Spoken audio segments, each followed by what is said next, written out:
He's Nick, I'm Matt, and we're insufficient. Ooh, hello, Matthew. Welcome back to Monday's show of Insufficient, where we go over the week's material. Where we go over what we're gonna go over. Sound check, as we call it here at Insufficient Land. Is this thing on? Is this mic on? Hello? Hello? By the way, everybody's gonna be really sad. I ordered like a professional microphone. And it probably won't be here this week, but it will What be here is next it? week. I don't know, just one of those ones that's not this one. Mine? Like mine? Yes, a lot more like yours. Is it a blue? No, It's not. it's not a blue. What No, is it? I spent wanna some know. coin on it. I don't know. Did you? I don't remember. Do you even know how to set it up? No. That's why it's probably not going to be on this week's show. But Are you going to get a boom? I probably won't. I like holding it. I feel like you're the guy on the ones and twos, like, you know, going in and out, making things happen, wearing headphones. And I'm over here in like 2025, just relaxing, having a good time on his podcast. I look the most professional. Yeah. Well, it's not about how you look. And it's about did how you you feel. Did you ask Plant the producer what his fucking deal was with it? I wish that more people could see Plant. Well, Cooter on the lights. Okay, so they used to say that, right? Because his name's like Kadera. Yeah, so interesting. On MSNBC, they had two people talk. Did you? I sent it to you.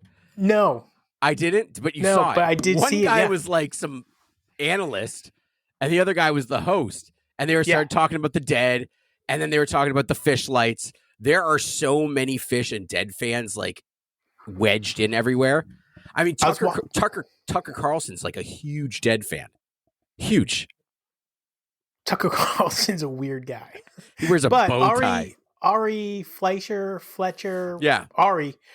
You know, he normally talks about rap music, so it was weird to watch him talk about Phish. Like, and it sounded like he almost knew what he was talking about. And how about Jimmy Kimmel there at the show last night?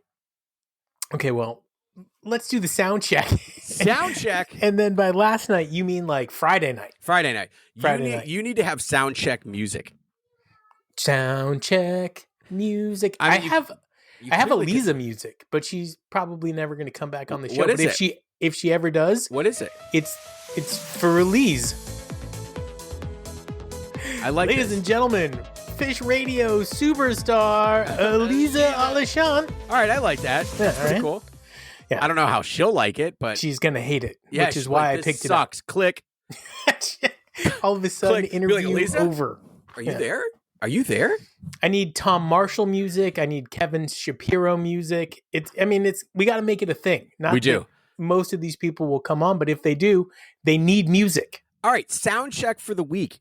Nick, take it. Yes. Okay, so today's Monday. This is what we're doing.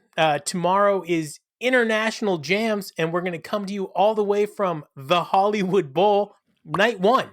I don't know if you've heard it yet, but you now have 24 hours to listen to night one of the Hollywood Bowl, which I've seen some photos. Looks really cool, and I'm excited. Paige was wearing a jacket, so it's cold. I got more to say about it, but we'll go over it another time. That's tomorrow's episode. Yep. I got definitely been doing a little listening. Wednesday, it's going to get really exciting, and we're going to go out on a limb for Worldwide Wednesday, and we're going to talk about night two at the Hollywood Bowl. Nobody saw that coming. No. No. So that's a bit of a surprise. Which is normally our Worldwide Wednesday. We will fit some Worldwide Wednesday We will stuff absolutely. in there. Yeah. We'll have more time than just one segment, so we'll get all your cool responses and answers tucked in there. Thursday, probably the most fun day of the week. Some people call it This Day in Phishtory. We're going to do Sunday. We're going to do the final show of Spring Tour. Can't believe that it came to an end. And then Friday's Big Money Friday. We're going to wrap it all up in a nice bow. Hopefully then sell it to you for one of Elisa's set lists. That's what I'm going to sell it to you with some big money. Yeah, some big money, Elisa time. Money. And then, so back to today. Let's get caught up. We've had 5 great shows. Dude. I rephrase. We've had 4 great shows, and we had a mulligan. Well, We haven't gotten there yet. But listen, I mean, what we're going to talk about is the first night, which is at the Climate Pledge Arena. We're just kind of going to go over it Friday, April 18th, 2025. Well, no, yeah. Okay. Right? Just a quick. Well, so, I mean, just highlights, general vibe, get people, remind them. Because we already did like a whole show about it, no? Yeah, I mean, key highlights from this show: Sand, Mellow Jam, great tour opener energy. I might not agree with that completely. Back on the Train, one of the best ever played, psychedelic exploratory. I will agree with that. That was a great Back on the Train. Yes. So night one for me was very low energy. I think some of the band was having a rough time acclimating to West Coast life. Maybe not. But that Back on the Train, absolutely the highlight. Killer. Yeah, did a great job. Golden Age, massive jam with a split open and melt feel at the end, which was really cool. Which is funny because later on when we talk about split open and melt, it didn't feel like a split open and melt. It did not. And then we got What's Going Through Your Mind, obviously Deep Spacey and Adventures jam on that one. They popped that up a couple of times in this tour already. Wolfman's Brothers surprise set one closer, huge party atmosphere on that one. I mean, that Wolfman's was killer. Blaze On into Golden Age, seamless transition. One of the show's biggest highlights, I would say. I got to tell you, sometimes the temptation to hit next on Wolfman's is high. I like my Wolfman's real funky, and I just don't get that anymore. I mean, he still hits that wah for a great portion of the beginning and usually the middle of the jam, and it doesn't disappoint. But sometimes I'm just like, oh, Wolfman's, heard it a lot. And MVP for this show, I would say Fishman, especially during Golden Age. Yeah, absolutely. 7 to 9 minute cowbell heroics, bro. Yeah, agreed. Right? Yeah. Night one was the Fishman, the return of the Fish man. Climate Pledge, good. I mean, good show, not a great show. It wasn't my favorite out of the. It was well played, but it wasn't interesting. And so, kind of just recapping a little bit from the next night, which is also Climate Pledge Arena 4/19/2025. Same arena, different fucking show. Different show completely. I frankly think that there's a lot of highlights in this show. To be honest, the free was. I'm just agreeing with you. That Free just came out, and it went up from there. And Free is usually a high point of a show. Yeah, Free was top notch. Bathtub was crazy good with that San Jose tease in it. So good. Evolve was another nasty fucking jam. Agreed. That's really quickly becoming one of my favorite Phish songs. Not everyone's favorite from the night, but I liked it. From a 4.0 standpoint, it is one of their best songs that they're playing right now. Stash, I loved this Stash. Again, this comes down to the fact that they just stuck to the Stash style and just nailed the shit out of it. Pebbles and Marbles, another highlight jam from this show. And then I would say the Chalk Dust was really good. The Chalk Dust Light Chalk Dust Reprise, that was fucking great. Yes. I would agree with that.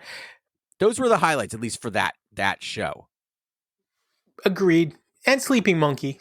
Yeah, I'll take Sleeping Monkey. I feel like Trey cried in the middle of it. He was doing a little acting. Yes, I know, you said that before. He took it too far, and he bummed himself out, which always makes me happy. You took it too far again, Trey, and now you're bummed out.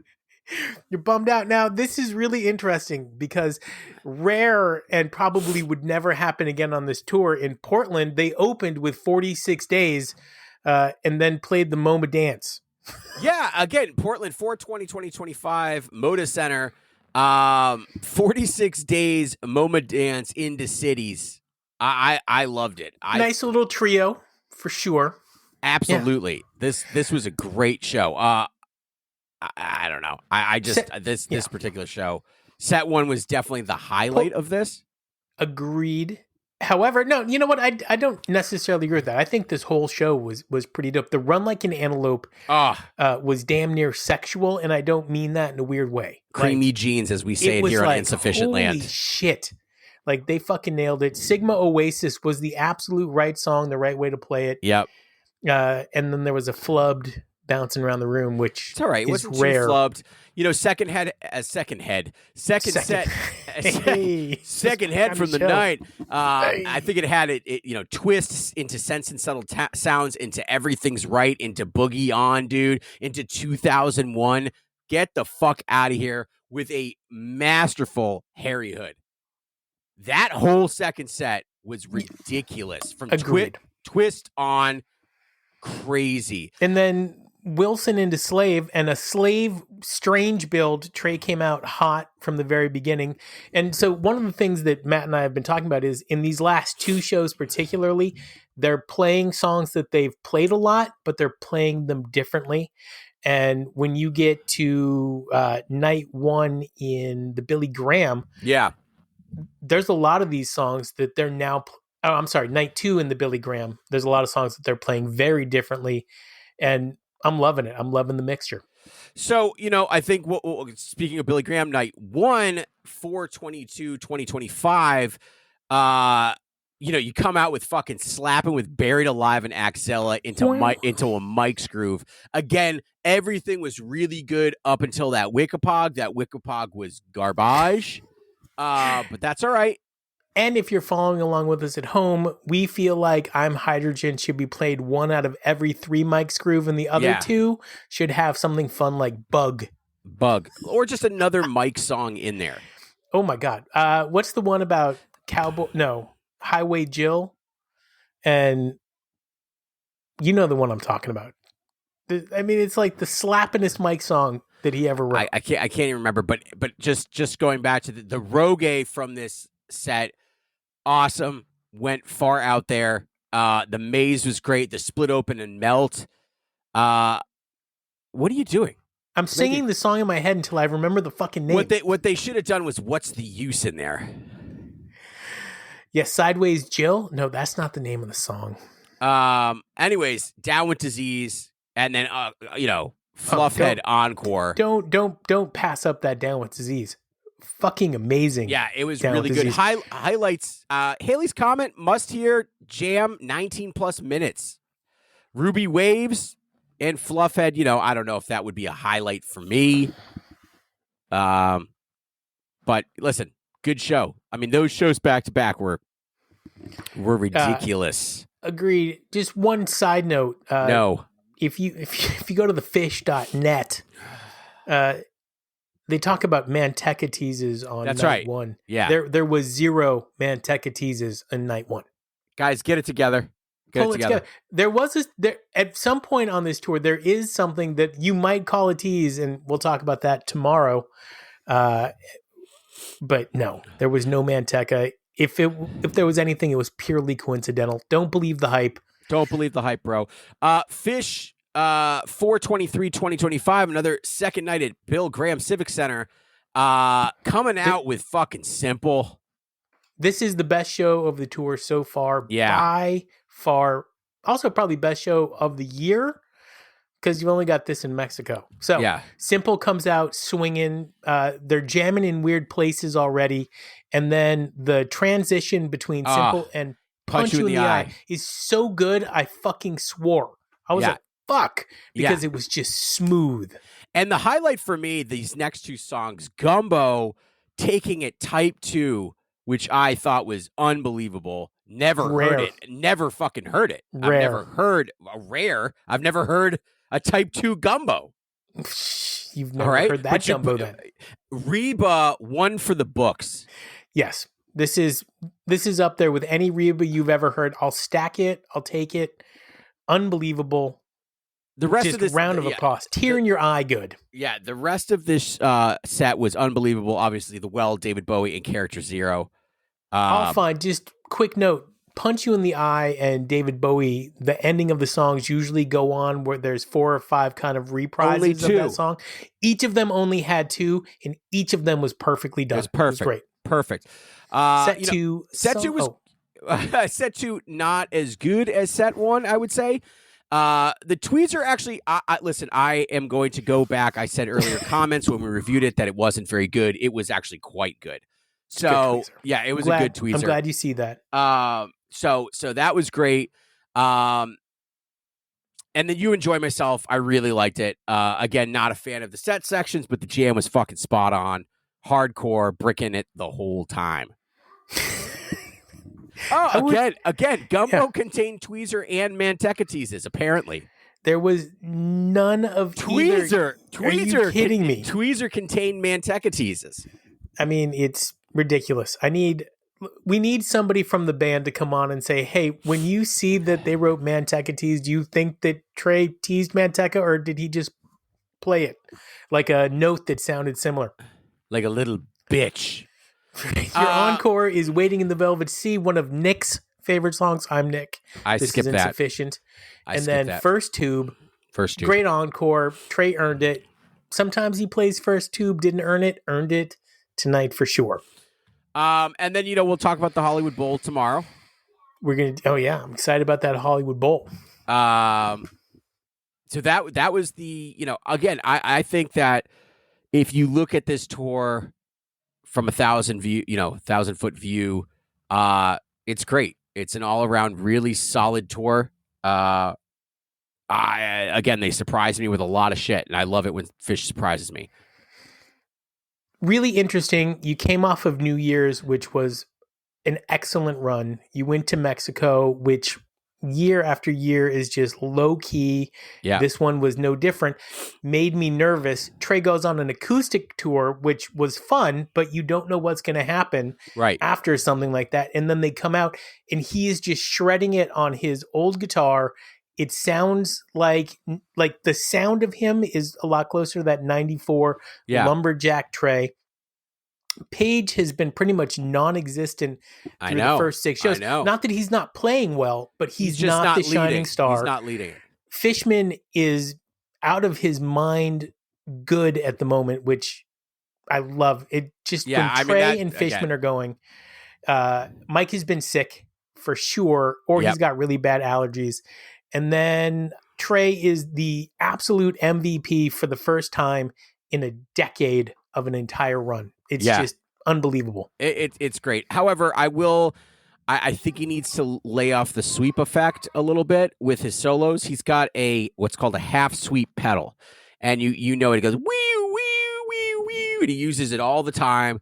I wish he would like a weird wah wah. It's like a half sweep wah. So instead of like a wow wow wow, it's just like woo woo woo woo woo. How do you know all this stuff?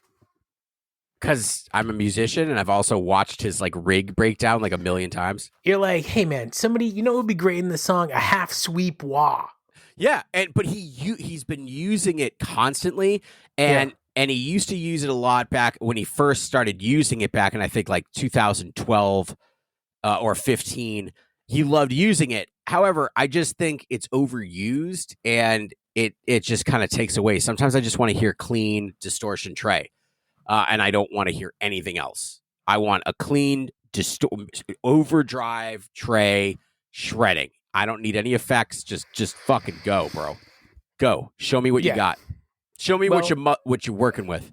To be honest with you, I feel like that's mostly what we're getting, and it's great. Not at the Hollywood Bowl show, which we'll talk about. You want to talk about the Hollywood Bowl tomorrow? We are. He's Matt. I'm Nick. This was Insufficient. What the? What the hell? Dude, didn't work again? I need to get... So, anybody who's watching, this is my mouse. It's one of those trackpad mouse. Wait, let me see that again. It's like a trackpad.